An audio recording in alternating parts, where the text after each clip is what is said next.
Flush handles. Though simple in appearance, they play an important role in both functionality and design for a variety of applications.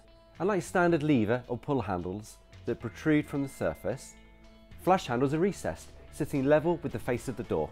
They're the perfect choice for sliding doors and pocket doors as it saves space while adding to a clean, modern look.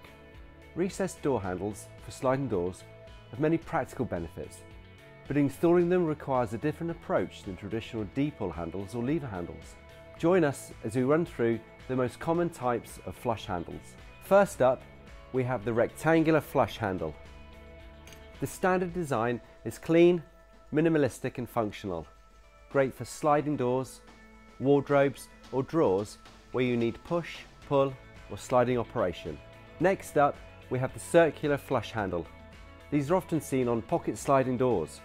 Its round shape is not only stylish but also practical, allowing for easy access while maintaining a flush finish. Finally, we have flush ring handles. They include small models for hatches, larger models with keyholes for locking doors, and larger squash court handles that operate a latch. Take a look at our stock range of flush door handles on our website, linked below.